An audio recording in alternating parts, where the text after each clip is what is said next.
Call of Duty, the game that single-handedly caused a worldwide vaginal drought back in 2007. When the first Modern Warfare came out, the female orgasm became an endangered species. But it was brutal for us too. I mean, do you have any idea how many Xbox Live users had fucked my mom back in the day? These were the days when your worth as a man was dictated by how well you could throw yourself off a building and snipe something before you hit the floor.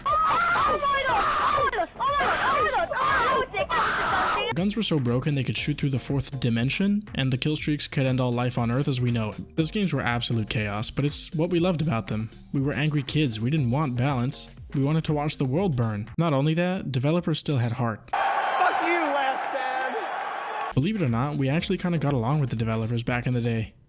Now, But don't get me wrong, Call of Duty is still a great series, but things have changed. A few of those things make me think that if Activision were to run a soup kitchen, they'd keep the soup and give out old potato skins floating in sink water. It's still in the realm of soup, but it's definitely not what we wanted. Activision's like that scummy genie that grants your wish but twists your words and gives you some bullshit instead. Like if you asked for a puppy and got one with 3 legs and a heart condition.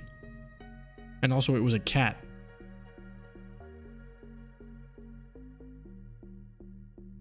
Let's look at some examples in the game of the hour.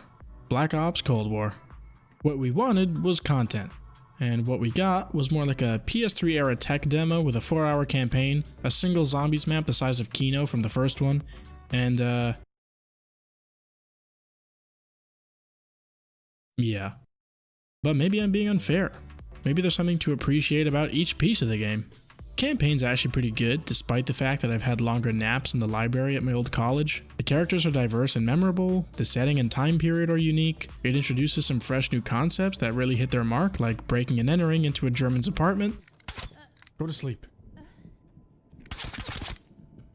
To putting on a convincing Russian accent at KGB headquarters. Crazy coincidence that I was also born in Russia. What are you looking at? I mean, what are you looking at? Don't worry though, it's not all sneaky spy business. It's still chock full of those classic Call of Duty moments we've come to expect from a campaign. The zombies mode isn't too bad either. It's actually a pretty good time. Let's call out the cross-dressing gorilla in the room though. There's only one map. Having one zombies map to play over and over again reminded me of being on the playground in elementary school. We only ever had one big empty playground to play in, but the fun we had was only limited by our imaginations. The same kind of applies to zombies. Sure, there's only one map, but all things considered, it's a pretty good map, and people have found ways to enjoy it beyond just grinding rounds. Easter eggs, knife-only runs, and this thing. Let's put it this way, you'd be hard-pressed to meet anyone who says it's the worst zombies mode we've ever had. Yeah, I'm looking at you, Advanced Warfare. Now let's talk about the bread and butthole of every Call of Duty game, the multiplayer. The Cold War multiplayer is about as fun as storming the beaches of Normandy with a hangover. Now you may be asking yourself, how could a series known for its revolutionary multiplayer modes have such a bad multiplayer? There's no way it could be a big stinky steamer of a dumpster fire on a hot day in Chernobyl, can it? There's no way it could be like drinking toilet wine wringed out of an old gym sock into your grandpa's slippers and left to ferment in a poop factory, right? There's no way it could be as bad as Black Ops 4. I'm kidding, don't eat me. Well friends, let's look at the facts. Remember when I said we didn't want balance back in the day? That's because we lived and died by a certain credo, and that credo was, if every gun is broken, then no gun is broken. Except for these things. Cold War's credo is more like, if every gun is underpowered and may as well fire frozen peas and tapioca balls, then use the MP5. If you've just started playing the Cold War multiplayer, it won't be very long before you feel the cold barrel of a silenced MP5 pressed in between your defenseless butt cheeks. Every other gun in the game serves one purpose, and that purpose is to give you the choice of how you want to lose to the MP5. Speaking of weapons, let's talk about the gunsmith. 2019's Modern Warfare made gun customization an art. Every attachment had advantages and drawbacks. Even better, every attachment was actually useful depending on the game mode. Even some of the earlier ones you unlock. In Black Ops Cold War, I feel like every attachment has a relatively small or insignificant gain, and the last attachment turns your gun into a handheld doomsday device capable of toppling governments and stealing your girlfriend. Let's look at the Pellington for reference. 25% bullet velocity, not bad. You'd have to be functionally brain dead to use this one. 10% strafe speed, ooh, saucy. 14% reload quickness, 20% damage increase, 13% fire rate, 50% bullet velocity. But you'll have less ammo.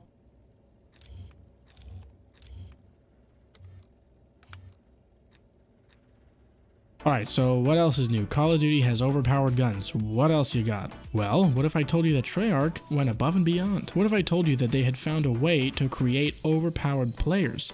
Would you believe me? Well, they have, and it's called skill-based matchmaking, or as I like to call it, sweat-based matchmaking. The idea is pretty simple in theory. If you're a good player, you'll get matched up with good players. If you're a novice, you'll have more fun than me, because I don't know what criteria they're using to match people together, but every game feels like I'm competing in the final round of an esports tournament with 2 broken hands and an aggressive hemorrhoid. I'm pretty convinced that I'm playing against FaZe prospects that paid off Treyarch to keep me in their lobbies for target practice. I can hear you now. A parade of "get good, scrub" is flooding my ear holes as we speak. Believe me, I'd be the first one to agree with you, but when professional players are struggling to hit a 2.0 average for the first time in COD history, then you've got to think some intern fell asleep at the console that controls sweat-based matchmaking and turned the dial up to 69. No, but in all seriousness, f*** the multiplayer. I know that sweat-based matchmaking was never Treyarch's decision to make in the first place. Sweat-based matchmaking is Activision's domain, and this is just more of the same potato skin sink water. I'll give credit where credit is due though. Of the minute number of game modes available to us, one of them managed to surprise me, and that game mode is Control. If you don't know, there's an attacking team and a defending team with 30 lives each. The defending team has 2 bases to defend and must defend them until time runs out, or deplete the enemy's lives to win the game. The attackers do the opposite. I liked this game mode because it took advantage of the only tried and true method of going positive in these godforsaken lobbies, which is to keep your balls planted to a single spot on the map and head glitch until time runs out. They also introduced a game mode called Dirty Bomb. Imagine if they had tried to develop a pocket-sized battle royale mode for COD Mobile and then ported it to play on consoles. That's basically what it is. The idea is to drop into a map with your squad, collect plutonium or some shit, and use it to detonate one of the 5 dirty bombs scattered around the map. Sounds cool, right? Now imagine if it was an eighth of the size of a normal battle royale map and had chopper gunners, tanks, and AC-130s raining down a hail of death and destruction onto your team while you attempt to plant a bomb. Needless to say, I don't play it much. I'm hoping that Treyarch fleshes out the multiplayer and irons out some of what makes it so grueling to play at times. Now let's look towards the future. What can Treyarch do to stop the bleeding and have the game turn out somewhat playable in the long term? I think the first step would be to release all the multiplayer content they cut from the final game and are planning to repackage as new content. That's like if you gifted your mom a coffee mug with the handle broken off, gave her the 2 pieces separately, and called it a 2-part gift. Now, do I have proof that they're hoarding content, you may be asking yourself? Well, no, but if the amount of content in Cold War really is Treyarch's best effort, then I imagine a trip to their offices might look a little something like this. Who are you guys? We are unproductives. I get it. Bunch of bullshit.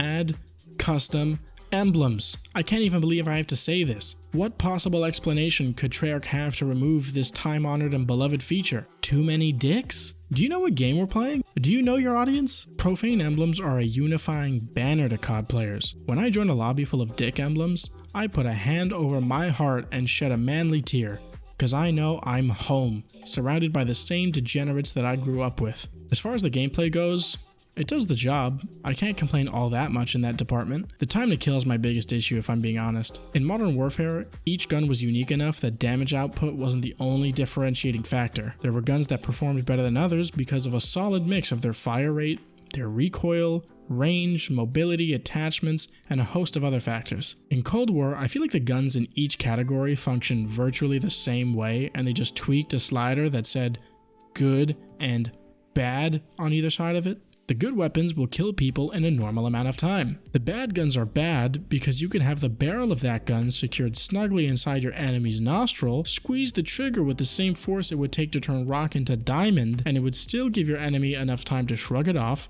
raise their MP5, and end your pathetic life. Now all in all, I know I've mostly ass blasted this game throughout the video, but in all seriousness, my goal was just to give my thoughts on the game, poke a little fun at the developers, and make some people chuckle in the process. Call of Duty Black Ops Cold War has the blueprint for a great game. A great setting, a great campaign, a solid zombies mode, and a challenging multiplayer. All that's left to do is dump a little, or a lot, of polish on it for it to keep people around for the next year. If this video tickled your pickle, I'd be honored to have you join me on this adventure by becoming a subscriber, and maybe liking the video. And with that, take care of yourselves.